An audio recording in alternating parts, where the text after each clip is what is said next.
Oil spills, deforestation, water quality remain a thorny issue, especially in Nigeria, which is a major petroleum exporter.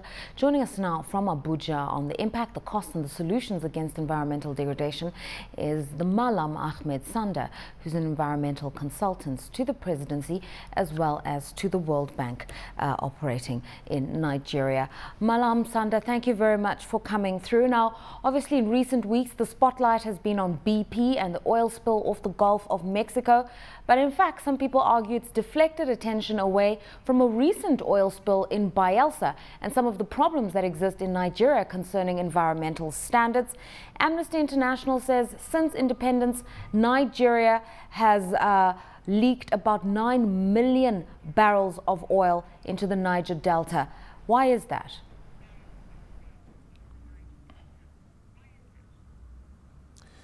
Before I go into the reasons of why that is, I can neither confirm nor deny the amount that has been reported because of the issues of underreporting and issues like that. However,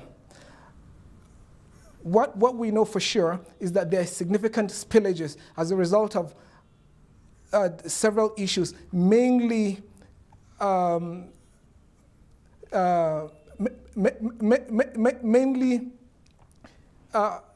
issues of safety and issues of safety.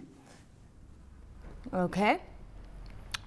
Now, over and above the recurring oil spill, there are issues of gas flares in Nigeria. The government obviously wants to see how they can use some of that flaring gas for their energy programs. But nonetheless, there is a feeling that there isn't sufficient political will. With regards to climate change, only about $1.5 million has been allocated by the Nigerian government to dealing with this kind of environmental problem.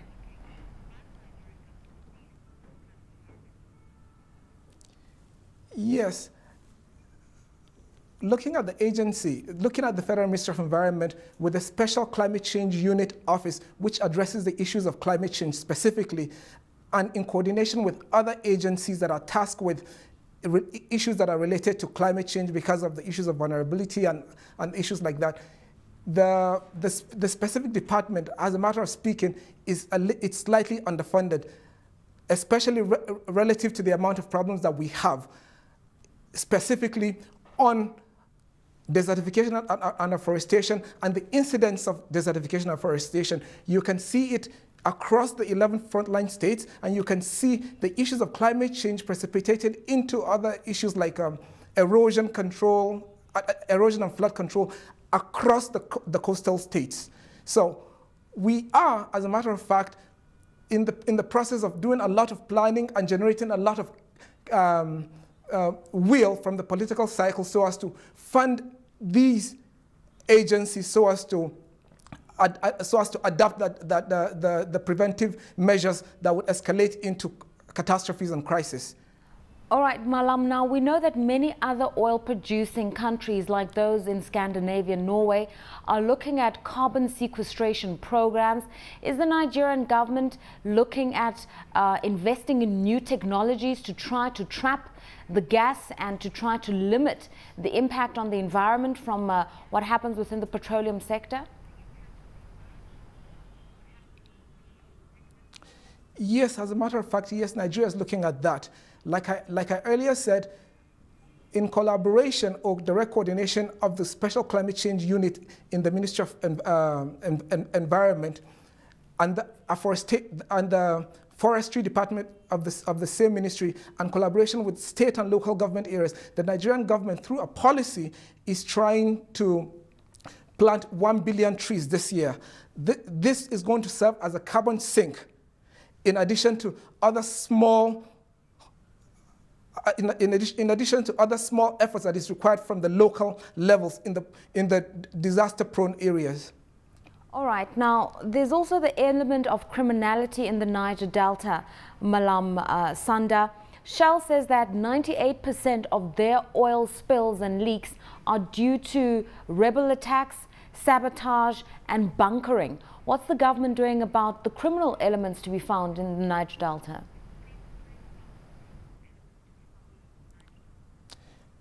Before you attack the criminality in the Niger Delta, I think the government is trying to look at it from this point of view.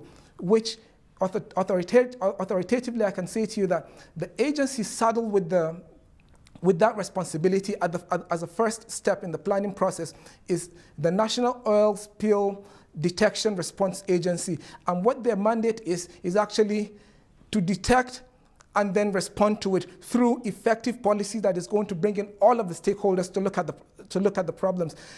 As a start, I can also tell you this, that the Nigerian government, through that same agency, has conducted or done what is called the Environmental Sensitivity Index. This is a tool for planning to detect ahead of time the possibilities of any spillage that is going to come around that area against environmental disasters. All right, now 40% of farmland in the Niger Delta region has been severely and negatively affected by the oil industry. Many people have had to give up their farms effectively to make way for pipelines, and fishing stocks effectively have been depleted in that part of the country. So in terms of the cost to the broader economy caused by this kind of environmental degradation, what has been quantified? That's a very good question. The cost in terms of what you just said can be classified into the social cost, the economic cost, and the environmental cost. And as I speak to you right now, the social cost is enormous and it's not yet been evaluated. We can only speak of it from the fringes and say that this is the incremental effect it has on the overall economy and even beyond. As well, as far as the environmental cost is concerned, some of the cost, some of the huge cost cannot be noted until in the next 15 or 20 years' time. But what we can physically see in the area right now, it's a shame, and it saddens anybody that goes around that area. Okay, let's move beyond the Niger Delta and just talk about land management in Nigeria in general. We're told that in the last decade alone, 20% of land has been eroded, or soil has been eroded due to deforestation. So in terms of the policy around timber and land management, what is the government's approach?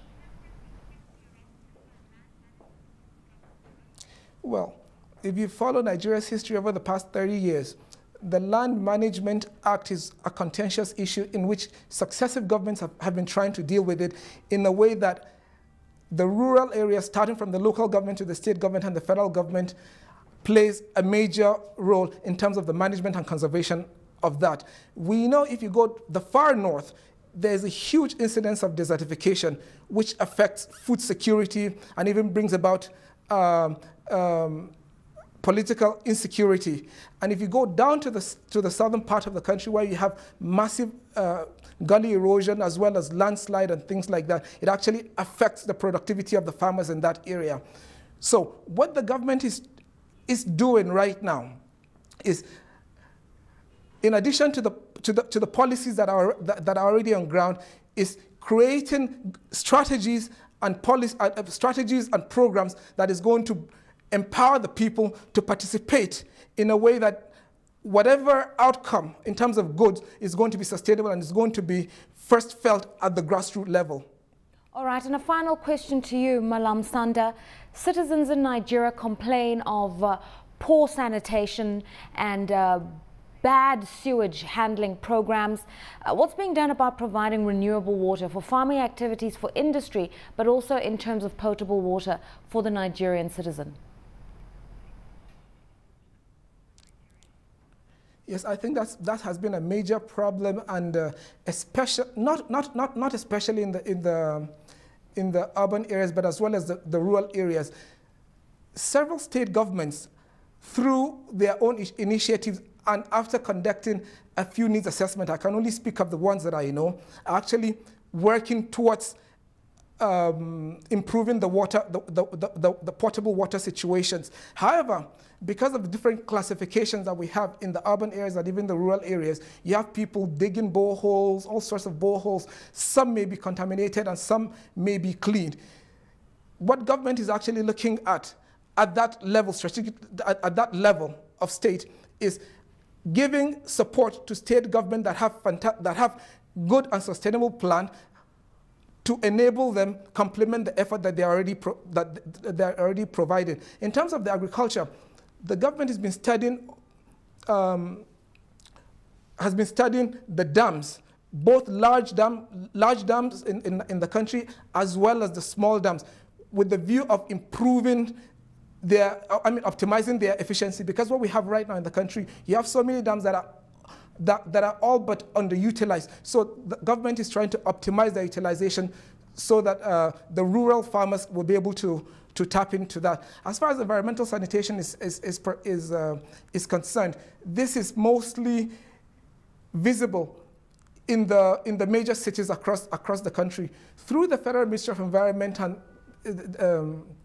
and specifically the Department of Pollution Control. Studies have been carried out some 5 years ago, and to assess the extent of waste management, of waste problems in these areas.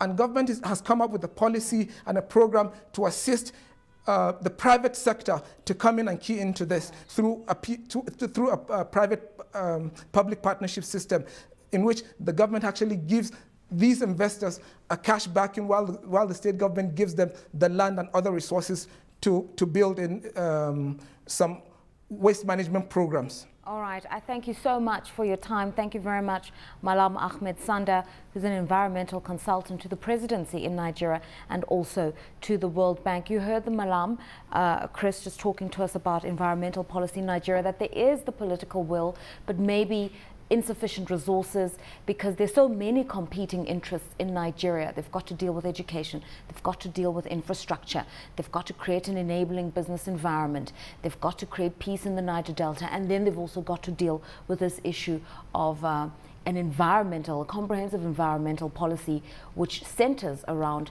a lucrative oil and gas industry. Yep, Africa's most populous country, but with the oil price at these levels, and probably not going to move up dramatically from here in the next year or two, it's going to be tight. Look, at least they don't have the same kind of problems as BP is facing in the Gulf of Mexico, where you've got to go 5,000 feet down just to get to the seabed, and then maybe now 20 or 30,000 feet into the earth to get the oil out. Theirs is relatively accessible, so the profits they make on the oil is not so bad. But nevertheless, it's tough because of the sheer size of the problem. But just in terms of resonance with what's happened on the Gulf of Mexico and BP, you've seen decisive political action on the part of the Obama government, forcing BP to set up a compensation fund, forcing them to come up with the necessary technologies to trap the oil. Could the Nigerian government take such measures against the oil majors, and in fact even the new entrants into the petroleum sector after this petroleum industry bill is ratified, to sort of say you can't do business in Nigeria unless you have a carbon sequestration program, unless you have a developmental program for the community in which you operate in the Niger Delta, unless you pay a tax on your gas flaring, for instance, a levy, some kind of punitive measure? No, I think you put your finger right on it, Loretta, because it's incredible the kind of money BP's having to expend on this. Now it's well over £1 billion now, and it's rising, and they're not going to have those relief wells until August. So this is going to carry on for quite some time. But I think the end result, as you rightly say, is going to be governments all over the world are going to look at this and say, hey, you know what? We're not going to fall into the same kind of trap. Before they even start, we're going to make very, very sure that these guys must pay big time if they screw up.